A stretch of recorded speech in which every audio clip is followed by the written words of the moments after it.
Hello friends, हम लोग noun and number के पिछले पार्ट में पढ़ा था। नाउन को प्लूरल में चेंज करने यानी कि सिंगुलर को प्लूरल में चेंज करने की 5 नियम। अगर आप उस वीडियो को देख के इस वीडियो को देखते हैं तो आप बहुत अच्छे तरीके से सिंगुलर टू प्लूरल चेंज करना सीख जाएंगे। अगर आप उस वीडियो को ना देख के डायरेक्ट यही वीडियो को देख रहे हैं तो आप 50% तक ही सिंगुलर को प्लूरल में चेंज करने के नियम को सीख पाएंगे। तो चलिए हम लोग पार्ट 2 को अब स्टार्ट करते हैं।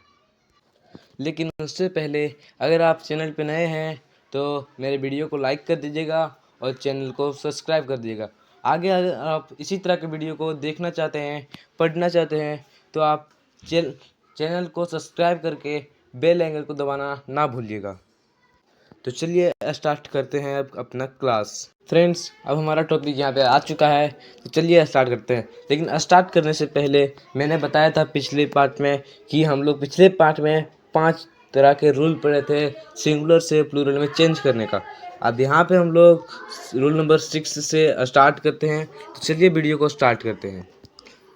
चलिए रूल नंबर 6 पे हम लोग सबसे पहले पढ़ते हैं। रूल नंबर 6 में हमारा दिया क्या गया है, the noun flowing ending in f from their plural by changing f or fe into v and adding es।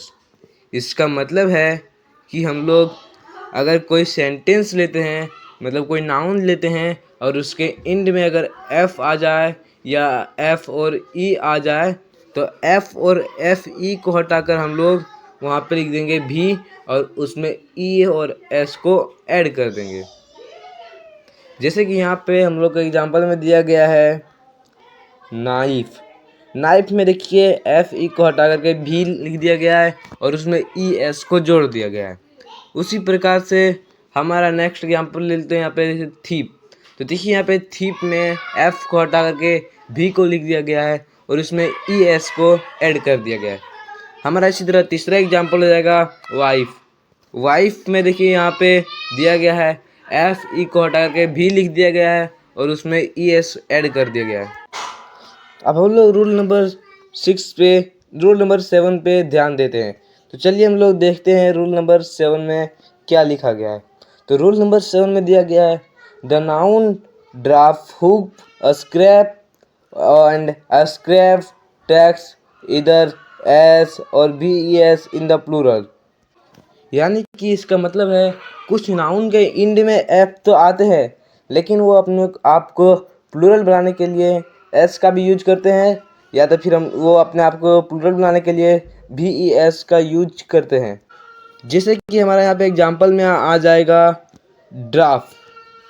देखिए यहाँ पे ड्राफ्ट में दिया हुआ है हमारा लास्ट में लिखा हुआ है एफ। तो एफ को हटा करके देखिए यहाँ पे भी ई एस भी लगाया गया है या एफ को रख करके भी ई एस ना लगा करके सिर्फ एस भी लगाया गया है। उसी तरह हमारा दूसरा एग्जांपल जाएगा यहाँ पे हुप।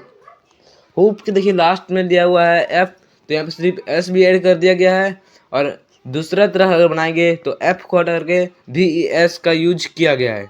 तो चलिए हम लोग स्टार्ट कर। हमारा रूल नंबर 8 में दिया हुआ है other words ending in F और एफ ई एड एस। मतलब कि कुछ ऐसे वर्ड जो इंड होते ज़रूर है एफ और एफ ई से, लेकिन वो अपने आप को प्लूरल बनाने के लिए सिर्फ एस का यूज करते हैं, ना कि एफ को हटा करके भी एफ के जगह पे भी लगा दिया जाए और उसमें ई एस को ऐड कर दिया जाता है। अब चलिए जैसे हम लोग एग्जाम्पल में ले लेते हैं। यहाँ पे दिया हुआ है हमारा एग्जाम्पल में चीफ। चीफ को देखिए एग्जाम्पल में ले लिए हैं तो चीफ के देखिए लास्ट में दिया हुआ है एफ, लेकिन ये अपने आप को प्लूरल बनाने के लिए सिर्फ एस का प्रयोग किया है, ना कि एफ को हटा करके भी ई एस का प्रयोग किया गया है। इसी तरह हमारा दूसरा एग्जाम्पल ले लेते हैं यहाँ पे क्लिफ।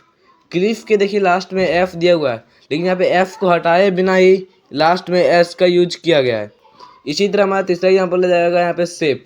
सेफ के लास्ट में देखिए दिया हुआ है यहाँ पे एफ ई, तो एफ ई को बिना हटाए हुए सिर्फ उसमें एस इंड कर दिया गया है और वो बन गया है सेफ्स। सेफ्स एक तरह का प्लूरल वर्ड है। मैंने बताया इस वीडियो में कि यहाँ पे एफ और एफ ई को हटाए बिना ही सिर्फ एस लगाया जाता है तो ये प्लूरल बन जाएगा, जैसे कि हमने पिछले अब एग्जाम्पल में देख चुके हैं। अब हम लोग स्टार्ट करते हैं रूल नंबर 9। रूल नंबर 9 में हमारा दिया हुआ है few nouns from their plural by changing the inside vowel of the singular. मतलब कि कुछ संज्ञा प्लूरल में बदलने के लिए अपने अंदर के वोवेल साउंड या वोवेल लेटर को चेंज कर लेते हैं। यहाँ पे जैसे कि मैन में देखिए बीच में देखिए यहाँ पे लिखा हुआ है ओ को ए को हटा करके ई का यूज कर दिया गया है।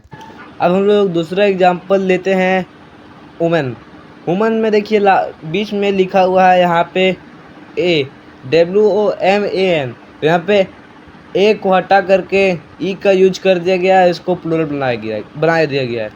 इसी तरह हम लोग लेते हैं तीसरा एग्जांपल, यहाँ पे दिया हुआ है गूज के देखिए बीच में दिया हुआ है O, तो यहाँ O को हटा करके E का यूज कर दिया गया है, इससे बन गया गीज प्लूरल वर्ड है। इसी तरह हम लोग चलिए अब स्टार्ट करते हैं रूल नंबर 10। तो रूल नंबर 10 में दिया हुआ है there are a few nouns that from their plural by changing adding EN to the singular.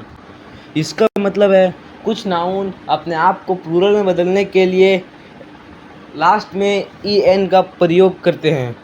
तो जैसे हम लोग एग्जाम्पल में चलिए लेते हैं, एग्जाम्पल में यहाँ पे दिया हुआ है ऑक्स में EN लगा दिया गया है, ये बन गया है ऑक्सन। दूसरा एग्जाम्पल दिया हुआ है हमारा चाइल्ड, तो चाइल्ड में EN लगाया गया लेकिन उससे पहले R लगाया गया है। तो आप लोग को लग रहा होगा मैं गलत बता रहा हूँ, लेकिन मैं गलत नहीं बता रहा हूँ। ये चाइल्ड का चिल्ड्रन बना है, ये एक एक्सेप्शन वर्ड है, इसीलिए इसमें R लगा हुआ है। अगर एक्सेप्शन नहीं होता तो इसका प्लूरल इसी तरह बनता है। Thank you. इसी के साथ हमारा क्लास यहीं पे ख़त्म होता है। अब मिलते हैं हम लोग पार्ट 3 में। और वीडियो अगर अच्छा लगा हो तो चैनल को सब्सक्राइब करें, वीडियो को लाइक करें और कमेंट में पार्ट 3 ज़रूर लिखें।